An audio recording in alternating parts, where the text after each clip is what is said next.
Falling is not the end.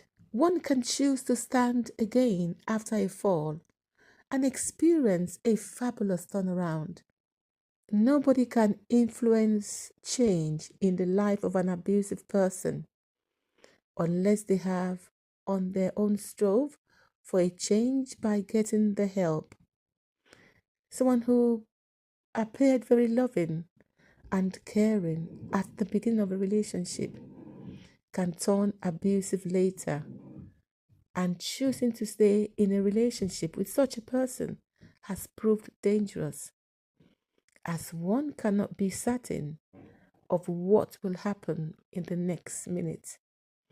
Physical and emotional abuse has made many lose their confidence and self esteem and sense of belonging and the efficacy of their abilities and opinions and decisions. When an abuser keeps making excuses for an abuser, which will keep the abuser's tail growing when it should be severed. With these excuses, they will keep seeing reasons to never stop.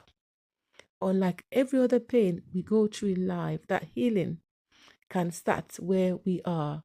Healing from abuse demands leaving an abusive person and environment, or having the abuser leave.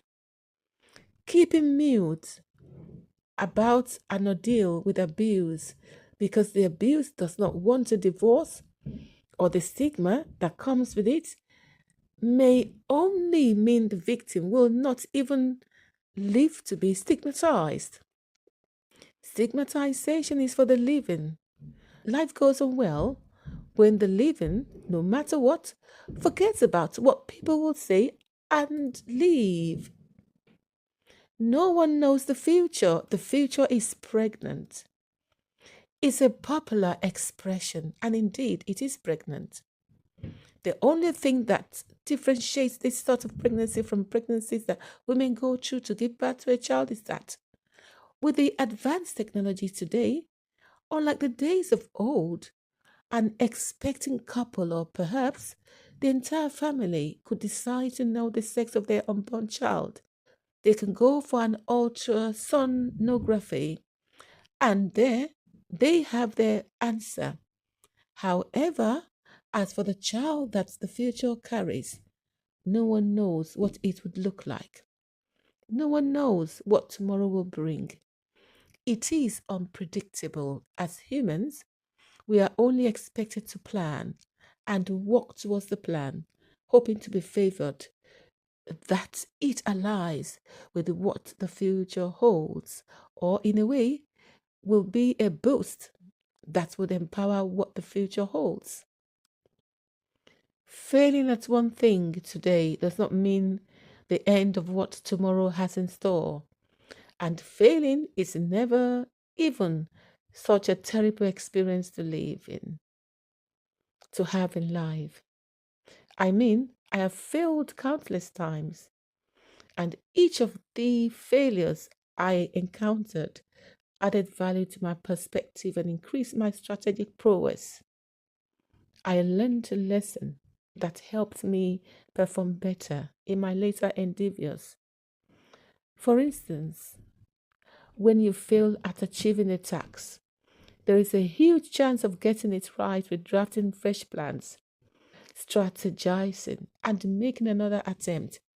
But when you feel like a failure, you may not only fail to give that project another spot, another shot, you may never get around to think towards getting any other project done.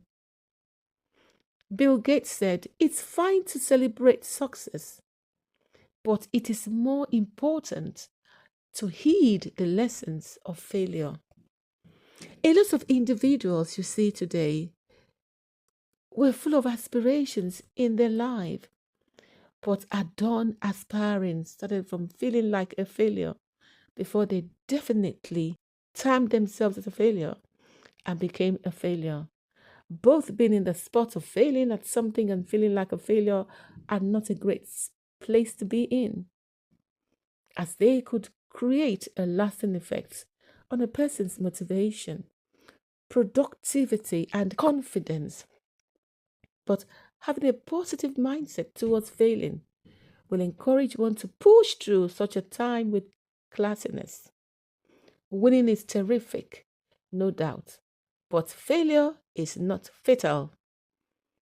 Successful people do not fear failure, hence, will never allow it to limit or bring them down. So, friends, don't allow anything to bring you down. Failure is not fatal, failure should be our teacher, not our undertaker.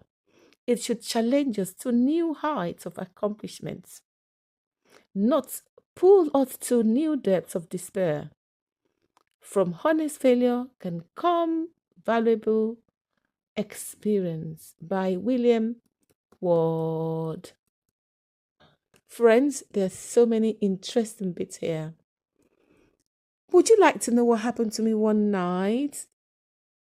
rainy night, while I was left with two men in a deep dark forest, while I was running round the car, pleading and crying and screaming?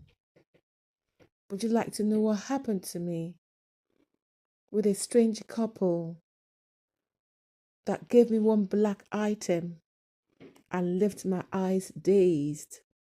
Would you like to know what happened to me when an unkind, nasty teacher asked me to stand up in the midst of hundreds of girls and left me crying, left me belittled, and left me worthless? Would you like to know what happened to me when there was no one to stay by my side in the middle of the road with heavy shoppings in my hands and so many cars rushing left and right and little children in my hands while I was on the floor?